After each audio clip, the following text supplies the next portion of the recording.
Vamos investigar um dos temas mais antigos e debatidos no campo religioso: a fundação da Igreja Católica.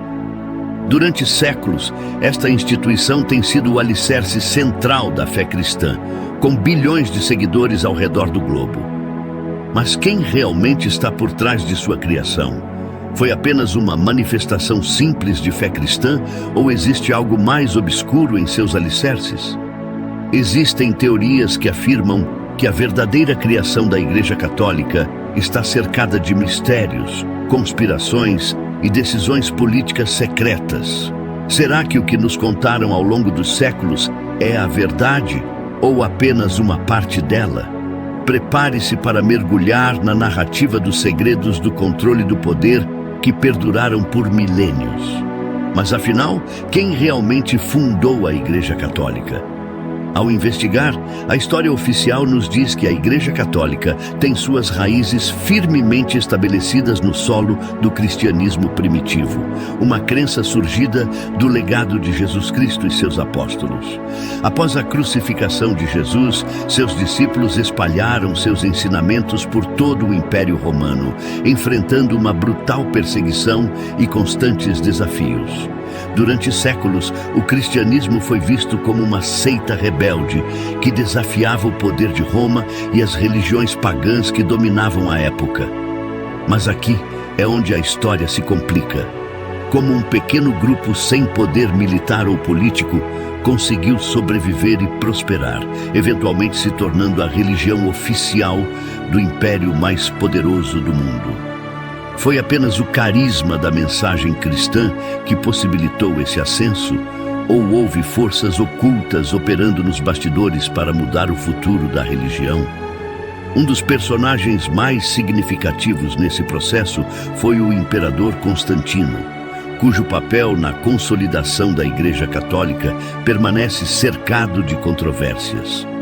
Antes de sua ascensão, o cristianismo estava fragmentado em diversas crenças e interpretações. Muitos teólogos e historiadores acreditam que Constantino viu na fé cristã uma oportunidade de unir o império sob uma única religião, que poderia fortalecer seu controle sobre as vastas e turbulentas províncias de Roma. Constantino não era apenas um imperador, era um astuto estrategista político.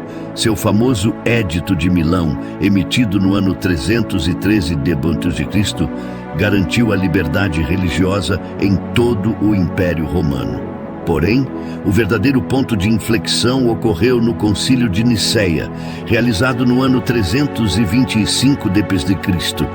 Nesse concílio, Constantino convocou bispos de todo o império para discutir a uniformidade da doutrina cristã. Foi aqui que nasceu o embrião da Igreja Católica, como a conhecemos hoje. Mas por que Constantino, que anteriormente adorava deuses pagãos, decidiu retornar ao cristianismo? Ele realmente se converteu após sua famosa visão da cruz antes da Batalha da Ponte Milvia? Ou tudo não passou de um plano cuidadosamente elaborado para usar a fé cristã como uma ferramenta de controle? Documentos antigos e relatórios políticos sugerem que Constantino pode ter manipulado as crenças dos primeiros cristãos para consolidar seu poder. Alguns especulam que ele não via o cristianismo como uma crença espiritual, mas sim como uma estratégia política e um instrumento de controle social. Durante o Concílio de Niceia, muitas doutrinas cristãs alternativas foram declaradas heréticas e proibidas, enquanto se estabelecia uma doutrina oficial da fé cristã. Aqui surge outro mistério. Quantas dessas decisões foram influenciadas diretamente pelo imperador, moldando a religião de acordo com seus interesses? Constantino e os líderes cristãos da época lançaram as bases de uma instituição que não só sobreviveria, mas também prosperaria durante milênios. As teorias da conspiração sugerem que a Igreja Católica foi, desde o princípio, um projeto político criado para centralizar o poder em Roma e manter o controle sobre as massas. Alguns afirmam até que os ideais de fé e salvação foram manipulados e distorcidos para servir aos interesses de uma elite. Sob essa perspectiva, a verdadeira criação da Igreja Católica não foi um ato divino, mas o resultado de decisões políticas pragmáticas e talvez até obscuras. E então a pergunta que ressoa pelos corredores da história: foi Constantino o verdadeiro fundador do catolicismo, ou havia algo ou alguém por trás dele, manipulando os fios dessa poderosa instituição? A resposta a essa pergunta nos leva a uma complexa rede de conspirações, segredos e acordos ocultos. Os católicos emergiram como a força mais poderosa na religião do Ocidente, mas a que custo? O seu poder se baseou em interesses ocultos, escondidos sob o véu da fé, ou sua origem foi realmente inspirada por uma missão divina guiada pelos ensinamentos de Cristo e seus apóstolos? Enquanto o Concílio de Nicéia consolidava a doutrina oficial da Igreja, muitos acreditam que havia forças mais poderosas do que o imperador Constantino envolvidas na formação da Igreja Católica. Para alguns teóricos da conspiração, o surgimento da Igreja como uma instituição organizada não era apenas o resultado de um imperador visionário, mas de influências ocultas que trabalharam nos bastidores para moldar a história de acordo com seus interesses. De acordo com essas teorias, antes mesmo de o cristianismo se consolidar, sociedades secretas e ordens misteriosas já estavam operando para obscurecer a ideia de que o cristianismo era utilizado como uma ferramenta política para unificar o Império Romano. A hipótese sugere que existiria uma rede de influências fora da Igreja, envolvendo não apenas figuras políticas, mas também grupos secretos que buscavam controlar o destino do Império e, consequentemente, o curso da história. Alguns afirmam que esses grupos ocidentais seriam precursores de sociedades que se destacariam na história, como os Templários e até mesmo os Illuminati. Contudo, os vínculos entre essas sociedades e a Igreja começam muito antes de sua ascensão ao poder. Os escritos ocultos e apócrifos sugerem que o cristianismo original continha elementos esotéricos derivados de tradições místicas anteriores, como o gnosticismo e o culto aos mitos pagãos.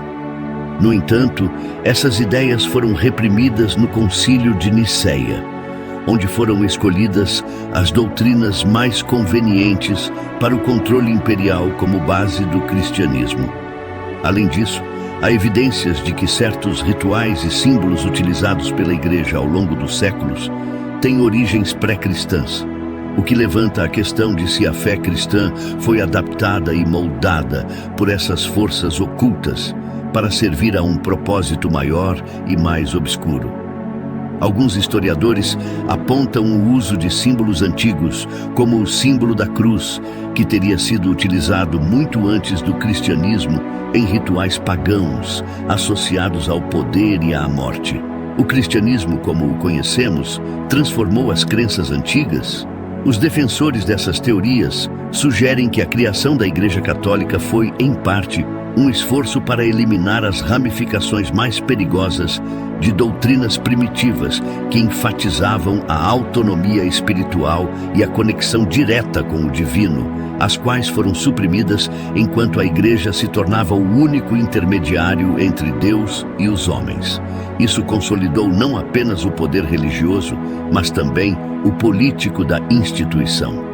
Um dos maiores mistérios envolvendo a criação da Igreja está relacionado ao desaparecimento de certos textos antigos durante o processo de unificação da doutrina cristã. Muitos evangelhos escritos que não se encaixavam no novo modelo oficial foram declarados heréticos e destruídos. Alguns desses textos, como o Evangelho de Tomás e o Evangelho de Maria Madalena, ofereciam uma visão de um cristianismo muito diferente do que foi canonizado pela Igreja Católica. Esses escritos ressurgiram apenas séculos depois, desafiando a narrativa tradicional da Igreja e sugerindo que a verdadeira mensagem de Cristo foi intencionalmente suprimida. Outros teóricos destacam a figura de Pedro, o apóstolo que a Igreja Católica considera seu primeiro papa. Acredita-se que a escolha de Pedro como a primeira pedra da Igreja foi uma obra cuidadosamente orquestrada para legitimar o poder da instituição. Afinal, por que a Igreja não escolheu Paulo, cuja influência na difusão do cristianismo foi imensa? Alguns afirmam que a escolha de Pedro serviu a interesses específicos, porque ele era visto como uma figura mais maleável, alinhada aos objetivos de Constantino e dos primeiros líderes da Igreja. Esse controle sobre as narrativas e a eliminação de ideias divergentes consolidou a Igreja como a fonte única de verdade, tanto espiritual quanto política, dentro do Império Romano. Assim, enquanto o cristianismo se tornava a religião dominante, aqueles que questionavam ou desafiavam o poder da Igreja foram rapidamente silenciados. O que realmente estava em jogo era, assim, um cristianismo original que poderia ter sido uma ameaça ao status quo. E se for assim, quem estaria interessado em moldá-lo para que servisse a seus propósitos? Essas perguntas nos levam a considerar um cenário ainda mais intrigante. A Igreja Católica, desde suas primeiras fundações, foi projetada para ser uma ferramenta de controle sobre a fé, a política e o destino de milhões de pessoas em todo o mundo. O surgimento da Igreja pode ter sido apenas o primeiro passo de um plano muito maior, orquestrado por forças que ainda operam nas sombras até os dias de hoje. Com a Igreja Católica estabelecida como a principal autoridade espiritual do mundo ocidental, sua relação com o poder temporal, os governantes e a aristocracia se tornou cada vez mais complexa. Uma das características principais dessa relação foi o uso da religião como um mecanismo de controle social. Para alguns teóricos da conspiração, o cristianismo não foi apenas adotado por reis e monarcas. Foi projetado para reforçar seu poder e garantir a submissão das massas. No centro dessa teoria está a noção de que a Igreja e os imperadores romanos forjaram uma aliança baseada no controle da narrativa religiosa. A doutrina cristã, embora projetada para ser a religião oficial do Império, teria sido alterada para assegurar que as pessoas acreditassem na necessidade de uma hierarquia social rígida, com o imperador ou, mais tarde, com o Papa no topo, legitimado por Deus. Um dos episódios mais emblemáticos dessa aliança entre a Igreja e o Estado foi a chamada Doação de Constantino. Segundo a lenda, o imperador Constantino, antes de sua morte, teria concedido vastos territórios e poderes ao Papa Silvestre e à Igreja de Roma. Este documento foi utilizado durante séculos como justificativa do poder da Igreja, concedendo-lhe não só autoridade espiritual, mas também poder político e territorial. No entanto, séculos depois, no pleno Renascimento, o documento foi revelado como uma falsificação. Mas se foi falso, quem o criou e com que propósito? Para muitos teóricos, a falsificação da doação de Constantino é evidência de uma conspiração bem organizada dentro da Igreja para assegurar seu domínio sobre o mundo cristão. Quem esteve por trás dessa manipulação? Alguns especulam que foi uma facção secreta dentro da própria Igreja que, ao ver a oportunidade de ampliar o poder temporal da instituição, orquestrou um fraude. Outros afirmam que o papado sabia da falsidade do documento, mas o usou deliberadamente para reforçar seu controle sobre os monarcas europeus. Essas conspirações se aprofundam ao examinar o papel da Igreja na coroação e destronamento de reis. Desde os primórdios da Idade Média, o papado possuía a autoridade para legitimar a realeza, realizando coroações que eram vistas como manifestações da vontade divina. Essa prática levanta uma inquietante pergunta: se a Igreja tinha o poder de coroar reis, até que ponto controlava os destinos das nações? Um exemplo clássico dessa interferência é o caso do Sacro Império Romano Germânico, onde o imperador era coroado pelo Papa, estabelecendo uma simbiose entre o poder temporal e o espiritual. No entanto, essa relação nem sempre foi pacífica. Houve vários momentos em que os papas e os imperadores se enfrentaram em uma luta pelo controle supremo. Um dos exemplos mais famosos foi a questão da investidura no século XI, quando o Papa Gregório VII excomungou o imperador Henrique IV, que foi obrigado a se submeter ao poder papal no famoso episódio da Caminhada de Canossa. Mas essas disputas poderiam ter sido parte de uma conspiração maior.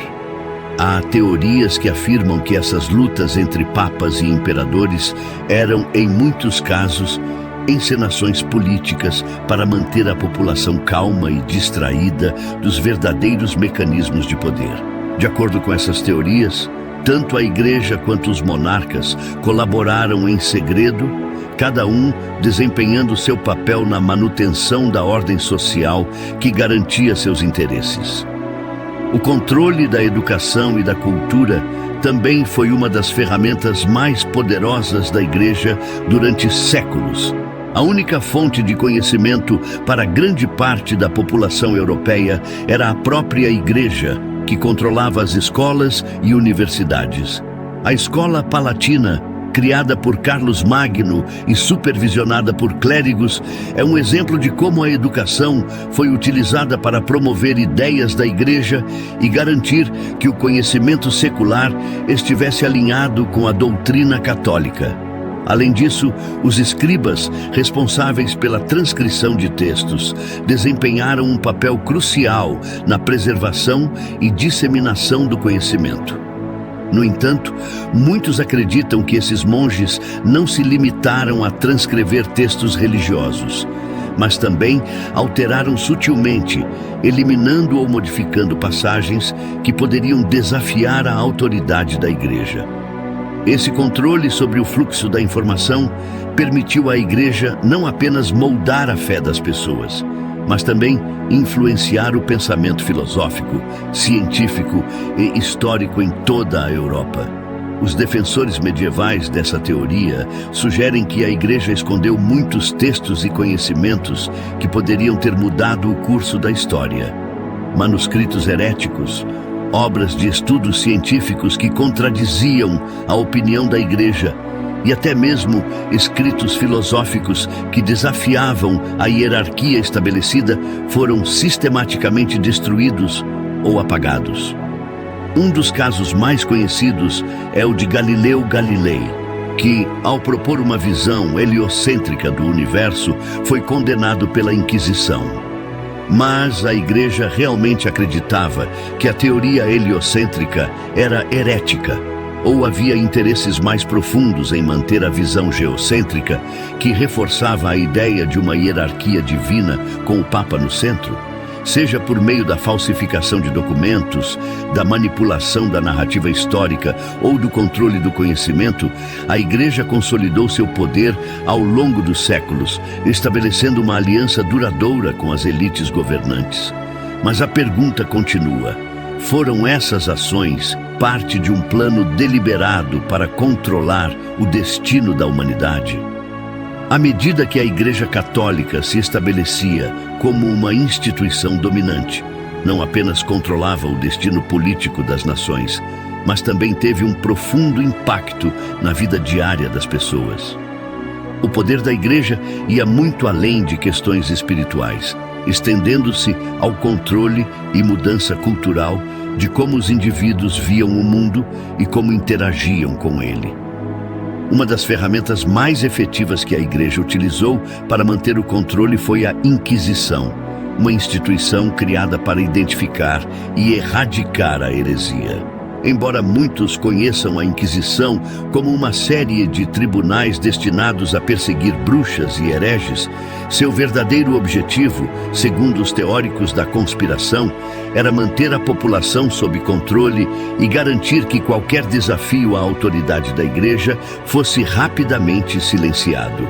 Durante os séculos XI e XII, a Inquisição, sob a liderança de dominicanos e franciscanos, estabeleceu uma rede de espionagem e vigilância por meio de muitos processos, levando a tempos brutais de repressão em que indivíduos foram forçados a confessar delitos que não haviam cometido, com tortura física e psicológica sendo utilizada para obter essas confissões. Esses métodos extremos eram justificados pelo medo da heresia, que poderia minar a autoridade da Igreja e, consequentemente, manter a ordem social.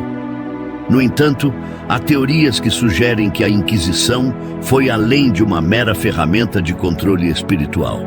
Para alguns, a Inquisição representou uma estratégia deliberada para eliminar qualquer forma de pensamento crítico que pudesse ameaçar a autoridade da Igreja. Livros e manuscritos que questionavam a doutrina oficial foram queimados e muitos intelectuais foram silenciados. Alguns dos textos perdidos durante esse tempo poderiam ter oferecido uma visão alternativa da religião e da história, desafiando as verdades estabelecidas pela Igreja. Além da repressão direta, a Igreja também utilizou a censura e a propaganda para moldar a percepção pública. Através da arte e da literatura, promoveu uma cosmovisão que apoiava seus interesses. Na pintura, por exemplo, foram usadas imagens de santos e milagres que reforçaram a ideia de intervenção divina e a necessidade de um intermediário terreno, o Papa, para alcançar a salvação. Durante o período do Renascimento, a Igreja também foi responsável por financiar obras de arte e arquitetura tão grandiosas como a Basílica de São Pedro e as obras de Michelangelo. Embora hoje essas obras sejam admiradas por seu valor artístico e histórico, alguns afirmam que sua função principal era promover a magnificência da Igreja e consolidar seu poder perante a população.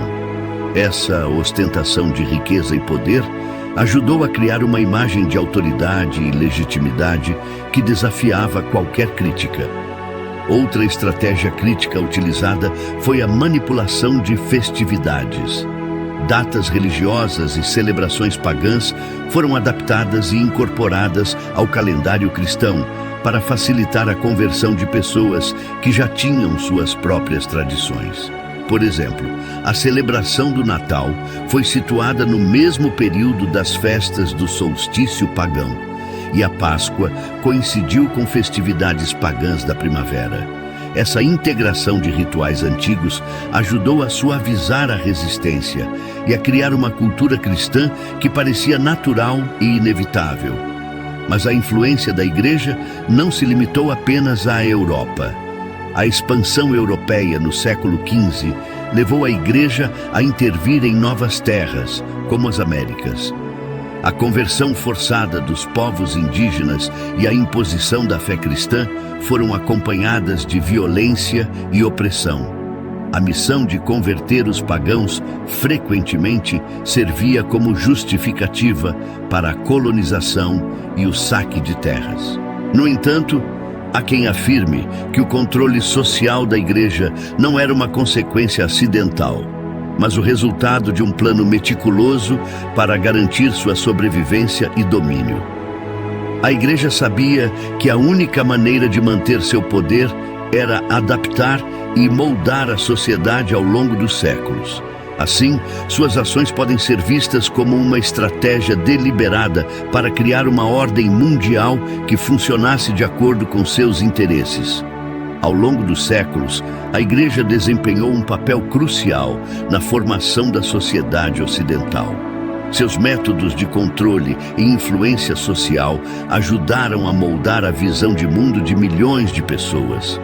Mas, se olharmos além da fachada de santidade e moralidade, podemos nos perguntar até onde a Igreja estava disposta a ir para preservar seu poder e que segredos ainda permanecem ocultos, escondidos sob a superfície da história oficial. Ao explorar as complexidades da influência da Igreja Católica ao longo dos séculos, chegamos a uma encruzilhada que pode desafiar nossas percepções mais básicas sobre a história. O poder e o controle exercidos pela Igreja não eram apenas consequência de seu cargo, mas, segundo algumas teorias, foram o resultado de uma estratégia deliberada para moldar o mundo segundo sua imagem. Na Baixa Idade Média e durante o início da Era Moderna, a Igreja enfrentou novos desafios à sua autoridade com o surgimento de movimentos reformistas e crescentes críticas ao seu poder. A Reforma Protestante, liderada por figuras como Martinho Lutero e João Calvino, representou uma ameaça significativa à hegemonia da Igreja. A ruptura que se seguiu não só dividiu a Europa religiosamente, mas também destacou a fragilidade da autoridade papal diante de uma resistência organizada. Nesse período tumultuado, algumas teorias sugerem que a Igreja começou a adotar métodos mais sutis para manter sua influência. A Contra-Reforma e o estabelecimento dos jesuítas se destacaram como estratégias para restaurar e ampliar a influência da Igreja, com um foco mais diplomático e intelectual na educação e conversão pacífica, em vez do uso direto de força. Mas especula-se que, além dessas estratégias visíveis, existiam manobras mais secretas e esotéricas. Os Illuminati, uma sociedade secreta que surgiu no final do século XVIII, são mencionados nessas teorias como uma possível facção que operava nas sombras, buscando influenciar o destino da humanidade. Frequentemente associados a teorias sobre o controle e a manipulação por elites ocultas, alguns teóricos sugerem que, embora os Illuminati geralmente sejam vistos como uma entidade separada da Igreja, sua ascensão pode ter sido uma continuidade dos esforços para garantir que uma elite dominante mantenha o controle sobre a narrativa histórica e o destino político. Além disso, a recente descoberta de documentos e registros, como os encontrados no Arquivo Secreto do Vaticano, levanta novas questões sobre o papel da Igreja em eventos cruciais da história mundial. Esses documentos, que por muito tempo foram considerados inacessíveis, podem conter evidências que questionam as narrativas históricas estabelecidas e revelam uma trama de controle e manipulação que se estende até os dias atuais.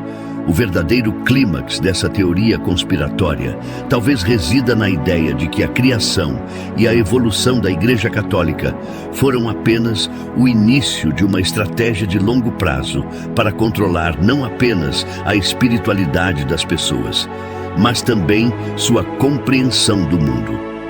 Se a Igreja realmente moldou o curso da história a serviço de seus próprios interesses, então as perguntas que surgem são profundas. Quais são as verdadeiras intenções dos líderes e instituições que moldam nossa visão da realidade? Em que medida estamos cientes das forças que atuam nos bastidores sobre nossas crenças e decisões?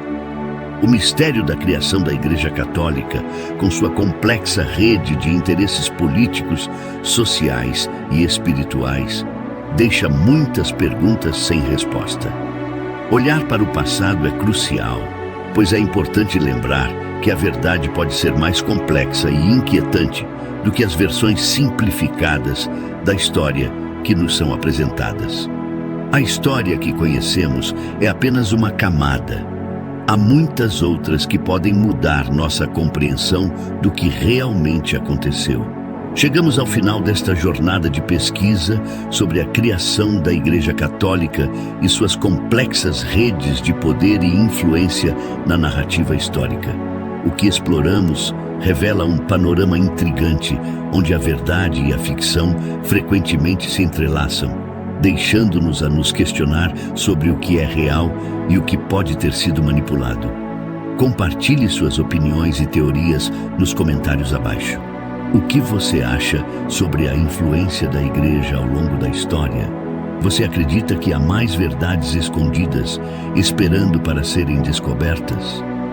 Não se esqueça de conferir e se inscrever no canal Segredos Bíblicos 360 para mais histórias e teorias que desafiam o convencional.